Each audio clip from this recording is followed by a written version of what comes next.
नमस्कार दोस्तों, AD civil services classes में आप सबका स्वागत है।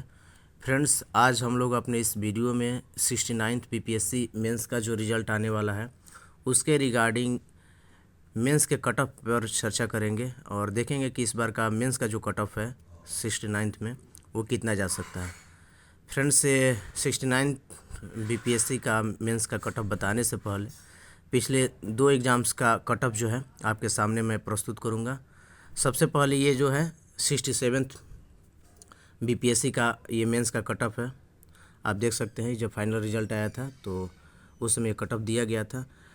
मैं कट ऑफ इसलिए आपको बता रहा हूँ ताकि आपको कैटेगरी वाइज भी एक आइडिया लगे कि किस कैटेगरी में कितनी कट ऑफ जो है जा सकती है।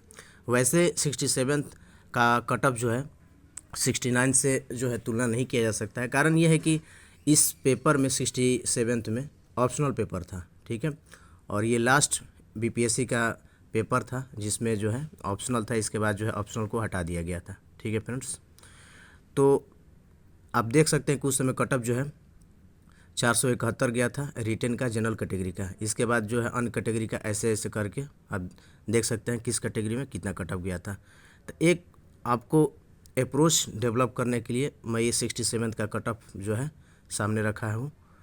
और इसके बाद अब देखते हैं 68 का कट ऑफ जो है वो ज़्यादा इम्पोर्टेंट है। कारण ये है कि ये पहली बार जो है नए पैटर्न पे एग्ज़ाम हुआ था और इसमें जीएस पेपर 1, ठीक है, जीएस 1, जीएस 2, ठीक है, और एसे का जो पेपर है पहली बार जो है बीपीएससी में ऐड हुआ था और इसी एग्ज़ाम से जो है ये आपको देखने को मिलता है, ठीक है।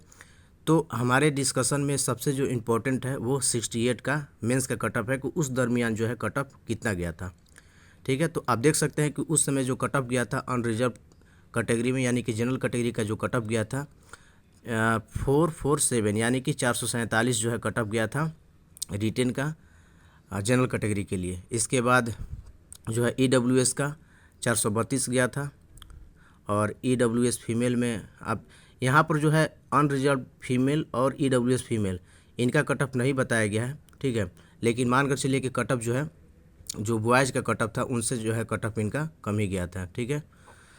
तो इसके बाद जो है कैटेगरी वाइज आप देख सकते हैं कि एसी का कैटेगरी में जो है मेंस का कट ऑफ जो है 399 गया था, फीमेल में 393 गया था, एसटी में 393 गया था, एसटी फीमेल में 366, ईबीसी में 419, ईबीसी फीमेल में 417, बीसी में 430, बीसी फीमेल में 429, ठीक है।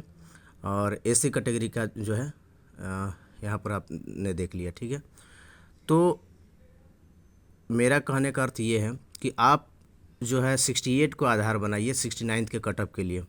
फ्रेंड्स, अब ये जो कट ऑफ गया था तो इसमें आपने देखा था कि जीएस पेपर 1 में जो है पैटर्न में भी काफ़ी बदलाव आए थे और काफ़ी ब्रॉड तरीके से क्वेश्चन पूछे गए थे और पहली बार जो है न्यू पैटर्न पे एग्ज़ाम हुआ था। बहुत सारे नए बच्चों को आइडिया नहीं था कि पेपर किस तरह से आएंगे, तो उस परिस्थिति में कट ऑफ जो है 447 गया था, ठीक है, जनरल कैटेगरी की। इसके बाद एसे में भी आपने देखा था कि उस दरमियान जो एसे पूछा गया था वो अमूर्त वाले एसे थे, फिलोसफिकल टाइप के एसे थे और उसमें जो है एवरेज जो मार्किंग थी स्टूडेंट की, जो सिलेक्टेड बच्चे थे उनकी मार्किंग जो है लगभग 150 के आसपास थी, 150 प्लस में ही मैक्सिमम स्टूडेंट थे जो सिलेक्ट हुए थे, ठीक है। अब इस बार का जो पेपर हुआ है 69th का मेंस का, तो कट ऑफ बताने से पहले ये बता देते हैं कि इस बार का जो पेपर है उसमें एवरेज मार्किंग किस पेपर में कितनी रह सकती है। फ्रेंड्स, जीएस पेपर 1 जो है एवरेज मार्किंग जो है इस बार 160 रहेगी। इसका जो मेन कारण यह है कि इस बार जीएस पेपर 1 में जो स्टैटिक्स जो आता है मैथ वो ईजी था। आपने देखा होगा कि जो है पाई चार्ट और बार डायग्राम वाले जो क्वेश्चन थे वो इजी थे। अगर आपकी मैथ पर थोड़ी सी भी पकड़ है तो मेरे ख्याल से आपसे बना होगा स्टैट्स का क्वेश्चन, मैक्सिमम बच्चों से बना था, ठीक है। तो वो एक काफ़ी डिसाइडिंग फैक्टर रहेगा 72 मार्क्स का। इसके बाद जो करेंट के क्वेश्चन पूछे गए थे जीएस पेपर 1 में वो ईजिली देखने को मिले थे। कारण यह है कि जो क्वेश्चन आए थे तो आपने देखा होगा कि वैसे ही टॉपिक को उठाया गया था एग्ज़ाम में जो काफ़ी सुर्खियों में थे, जैसे कि चंद्रयान 3, ठीक है, ये क्वेश्चन जो था काफ़ी हॉट टॉपिक था।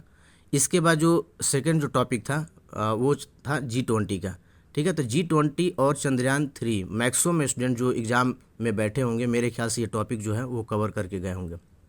तो स्टेट्स आपने देखा कि ईजी आया था और जो करेंट के क्वेश्चन थे वो आपके अप्रोच में थे, आपके जोन में ही थे। इसके बाद जो ट्रेडिशनल क्वेश्चन थे हिस्ट्री और जो कल्चर के, तो वो ट्रेडिशनल क्वेश्चन आमतौर पे जैसे आते थे उसी टाइप के थे, ठीक है। तो इसीलिए मैं बोल रहा हूँ कि जीएस पेपर 1 जो है वो 160 जो है मार्क्स जो है एवरेज मार्क्स होगा। जो भी बच्चे इस पर सिलेक्ट होंगे आप देखिएगा कि उनके मार्क्स जो है इससे इसी के आसपास आएंगे, और नहीं तो इससे तो ज़्यादा आएंगे जो सिलेक्ट होंगे, ठीक है। बाकी जो कैटेगरी वाइज जो भी मैं कट ऑफ बता रहा हूँ अभी, मतलब एवरेज मार्किंग, ये जनरल कैटेगरी क्या है कि इतना अगर आपको सिलेक्ट होना है, आपको इंटरव्यू को लाना है, तो आपकी मार्क्स जो है इसके आसपास होना चाहिए।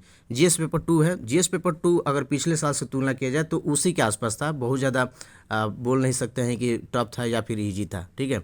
फिर भी मैं मानता हूँ कि एवरेज मार्क्स जो है इस पेपर में 140 होना चाहिए। कारण यह है कि पेपर 2 में थोड़ा मेरे ख्याल से नैरो मार्किंग होती है, मार्किंग बहुत कम होती है। इसमें जो है 130 140 जो है अगर बच्चे लाते हैं तो अच्छे मार्क्स कहलाते हैं। और हाल के दिनों में देखा गया कि पेपर 2 में, जीएस पेपर 2 में बहुत कम मार्किंग होती है, ठीक है। तो इसलिए मैं मानता हूँ कि 140 जिनका भी आएगा वो एक अच्छा मार्क्स कहलाएगा। रही बात एसे की, तो एसे में इस बार जो है नया क्या देखने को मिला, तो पिछली बार जो एसे पूछा गया था उसमें अमूर्त वाले एसे ज़्यादा पूछे गए थे, ठीक है। फिलोसफिकल टाइप के जो एसे थे वो ज़्यादा थे।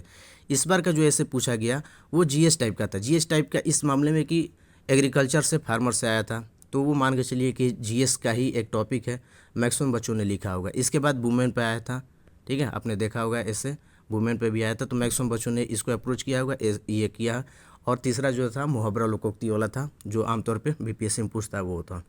तो मेरा मानना है कि जो ऐसे में मार्किंग होगी, मार्किंग ऐसे देखने में लग रहा है कि हाई मार्किंग जा सकती है, लेकिन फिर भी मेरा मानना है कि जब फिलोसफिकल टाइप के ऐसे पूछे जाते हैं तो उसमें मार्किंग की ज़्यादा संभावना होती है, उसमें अच्छे मार्क्स मिलने की ज़्यादा संभावना होती है इसकी तुलना में जो जीएस टाइप के पूछे जाते हैं। जीएस टाइप में क्या होता है कि अब एक ही टॉपिक को मैक्सिमम बच्चे लगभग उसी अप्रोच से लिखेंगे, मैक्सिमम की मैं बात कर रहा हूँ, तो उसमें मार्किंग जो है एवरेज होने की ज़्यादा संभावना होती है। तो फार्मर वाला जो पूछा गया था, एग्रीकल्चर वाला, और इसके बाद महिला वाला, तो हो सकता है कि इसमें जनरलाइज जो है मार्किंग हो। फिर भी मेरा मानना है कि 150 ये जो है अच्छे मार्क्स होंगे इस एसे में, ठीक है ना, एवरेज मार्किंग। अगर ये तीनों को जोड़ दिया जाए फ्रेंड्स, तो ये आपके 450 यानी कि 450 जो है जनरल कैटेगरी के लिए एक बेहतर मार्क्स कहलाएगा। इंटरव्यू को लाने के लिए आपको जो है ये जो है बाधा को जो है पार करना पड़ेगा, यहाँ तक आपको पहुँचना पड़ेगा। बाकी कैटेगरी वाइज में हो सकता है कि उनको जो है कुछ छूट मिल सकती है कट ऑफ के अनुसार में, ठीक है। और अब इसके बाद अब देखते हैं कि फाइनल जो है कट ऑफ कितना हो सकता है इस बार का। तो फ्रेंड्स मेरा मानना है कि इस बार जो है स्लाइटली कट ऑफ जो है आपको ज़्यादा देखने को मिलेगा, कुछ ही, लेकिन बहुत ज़्यादा नहीं। ऐसा नहीं कि कट ऑफ बहुत हाई चला जाएगा, पिछले बार की तुलना में स्लाइटली जो है कट ऑफ जो है 4-5 मार्क्स जो है ज़्यादा जा सकता है। तो इस बार अनरिजर्व का जो कट ऑफ है, मेरे ख्याल से ऐसा मानना है मेरा कि 450 से लेकर 455 के बीच में जाने की संभावना है, ठीक है। इसी तरह से सॉरी यहाँ पर वुमेन लिखना बाकी रह गया था, अनरिजर्व वुमेन की बात है, 435 से लेके 440, ठीक है। यहाँ पर जो है डब्लू लगा लीजिए, ठीक है। तो ये 435 से 440 इनका जा सकता है, ठीक है। EWS का कट ऑफ जो है 430 से 435 जा सकता है, ठीक है। और OBC जिनको BC भी बोला जाता है, इनका कट ऑफ जो है 435 से 440 के बीच में जा सकता है, ठीक है। EBC का कट ऑफ जो है 420 से 425 के बीच में, और SC का कट ऑफ जो है 405 से लेकर 410 के बीच में जा सकता है। तो फ्रेंड्स ये पूरा एनालिसिस रहा, और ये कट ऑफ जो है इस बार एग्ज़ाम में मेंस का जाने की संभावना है। बाकी आप लोग बताइएगा कि आपके अनुसार पेपर कैसा था, और आपके अकॉर्डिंग जो है ये कट ऑफ जो है कितना जो है सही प्रतीत हो रहा है, या आपके अनुसार जो है कट ऑफ जो है कितना जा सकता है, ठीक है फ्रेंड्स। तो आज के वीडियो में इतना ही, मिलेंगे हम लोग नए वीडियो में, तब तक के लिए धन्यवाद।